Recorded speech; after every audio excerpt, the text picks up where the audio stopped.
भारत राष्ट्र समिति के सिद्दीपेट एमएलए हरीश राव ने कांग्रेस हुकूमत की जानिब से 6 जमानतों पर अमल किए जाने के दावों को रद्द करते हुए कहा है कि 6 में से सिर्फ एक जमानत पर अमल किया गया है। साबिक वजीर हरीश राव ने तेलंगाना कांग्रेस हुकूमत की जानिब से 6 जमानतों पर अमल किए जाने के दावों पर अपना रद्द-ए-अमल जाहिर करते हुए कहा कि 6 में से 5 जमानतों पर अमल नहीं हुआ। उन्होंने कहा कि पहली जमानत के तहत हर खातून को 2,500 रुपये देने का ऐलान किया गया था, ताहम उस पर अमल नहीं हुआ।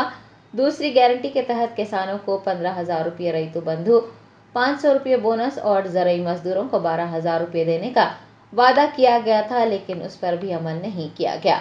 उन्होंने याद दिलाया कि तीसरी गारंटी के तहत 100 दिनों के अंदर तमाम गरीबों को इंदिरा हाउस और 250 गज जमीन देने का वादा किया गया था। चौथी जमानत के तहत नौजवानों की तरक्की के लिए काम करने और तलबा को 5 लाख रुपये तालीमी इंश्योरेंस देने का वादा किया गया था, जो कि सिर्फ वादा ही रहा, उस पर अमल नहीं किया गया।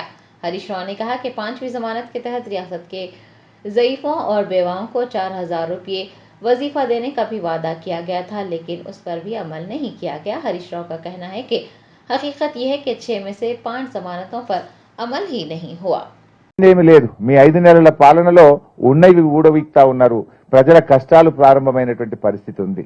ఇవాళ మీరు 6 గ్యారెంటీలు అన్నారు. మీ 6 గ్యారెంటీల్లో అసలు నిజంగా అమలైనాయా?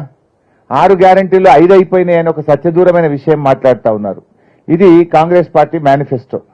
ఈ మేనిఫెస్టోలో వాళ్ళు ఇచ్చిన 6 గ్యారెంటీలు మీరు చూస్తే ఈ 6 గ్యారెంటీల్లో 5 అయిపోయినాయి అంటున్నారు. నేను మీ ద్వారా రాష్ట్ర ప్రజలకు చెప్పదలుచుకున్నా, కాంగ్రెస్ పార్టీని అడగదలుచుకున్నా, 6లో 5 అయినాయా? 6లో మొదటి గ్యారెంటీ మహాలక్ష్మి. ఈ రాష్ట్రంలోని ప్రతి మహిళకు 2,500 రూపాయలు ఇస్తామన్నారు. అమలైందా? కాలేదు. అంటే మొదటి గ్యారెంటీ ఫెయిల్. రెండవ గ్యారెంటీ రైతులకు రైతు బంధుకు 15,000 రూపాయలు, వడ్లకు మొక్కలకు 500 బోనస్, వ్యవసాయ కూలీలకు 12,000 అయిందా? రెండవ గ్యారెంటీ కాలేదు, ఫెయిల్. మూడవ గ్యారెంటీ ఇందిరమ్మ ఇండ్లు. పేదలందరికీ 100 రోజుల్లో ఇల్లు మంజూరు చేస్తామని 5 లక్షల రూపాయలతో ఇస్తాము, 250 గజాల స్థలం ఇస్తామన్నారు. ఒక్కరికన్నా ఇచ్చింది ఆ రాష్ట్రంలో? జరగలేదు. మూడోది ఫెయిల్.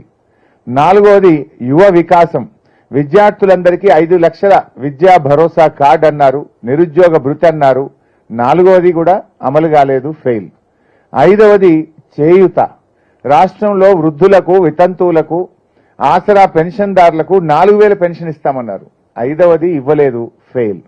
మీరు 6లో 5 అయినాయి అన్నారు. 6లో 5 కాలేదు. 6లో 5 కాలేదు. ఒకటైంది ఏంది? గృహజ్యోతి. కానీ అది పార్షియల్ గానే అయింది. రాష్ట్రంలో 91 లక్షల మంది వైట్ రేషన్ కార్డు హోల్డర్స్ ఉంటే గృహజ్యోతి మీరు ఇచ్చింది కేవలం 30 లక్షల మందికి. అక్కడ కూడా పార్షియల్ గానే జరిగింది. మరి 6లో 5 అయినాయి అంటున్నారు. 6లో 5 కాలేదు. ఇది నిజం. కానీ ఒక గోబల్స్ ప్రచారాన్ని తిరిగి చేస్తా ఉన్నారు. ఇలా మీరు అందరికీ మోసం చేసినారు. ఎవరికి మోసం చేయలేదు? రైతులకు మోసం, మహిళలకు మోసం, పేదలకు మోసం, విద్యార్థులకు మోసం, నిరుద్యోగులకు మోసం, ఉద్యోగులకు మోసం, గొల్ల కుర్మలకు మోసం. ఇవన్నీ కూడా మీరేం చెప్పారు? ఇవాళ రైతులకు 6 విషయాలు చెప్పారు. ఒకటి, రైతు బంధు 15,000 మోసం. 2, కౌలు రైతులకు 15,000 మోసం, వ్యవసాయ కూలీలకు 12,000 మోసం, వడ్లకు మక్కలకు బోనస్ మోసం, 2 లక్షల రుణమాఫీ మోసం. 6వది మీరు చెప్పింది రైతులకు 24 గంటల కరెంటు, అది మోసం. 6 విషయాలు రైతులకు ఇచ్చిన ఏ ఒక్క హామీ నిలబెట్టుకొని కాంగ్రెస్ కు ఈ రాష్ట్రంలో రైతులు ఎందుకు ఓటేయాలని ఈరోజు ఆలోచిస్తా ఉన్నారు.